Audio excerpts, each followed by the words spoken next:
Cette semaine, dans la minute de formation, nous allons explorer les biais inconscients dans le processus de recrutement. L'objectif est d'identifier 5 stratégies pratiques pour réduire leur impact. Les biais inconscients sont des préjugés subtils et involontaires sur une personne en se basant simplement sur son apparence, sa façon de parler ou son comportement. Ces biais influencent nos décisions sans que nous en soyons nécessairement conscients.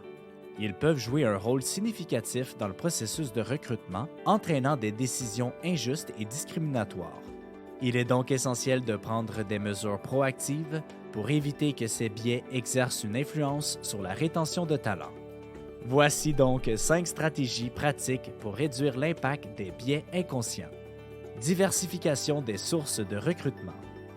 Explorer une gamme diversifiée de sources de recrutement pour attirer des candidats provenant de différents milieux et communautés.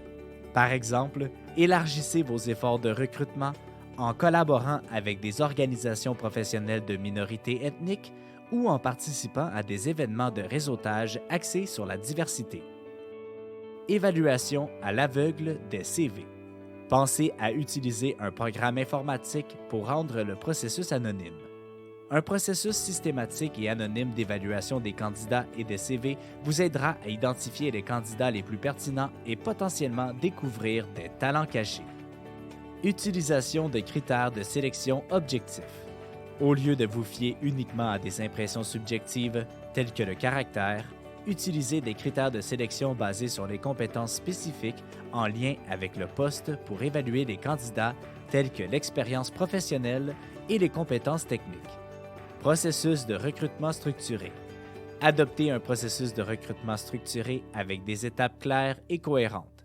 Par exemple, après avoir sélectionné des critères objectifs, créez une grille d'évaluation standardisée. Vous pouvez utiliser un système de points pour chaque critère afin de pouvoir mieux évaluer et comparer les candidats.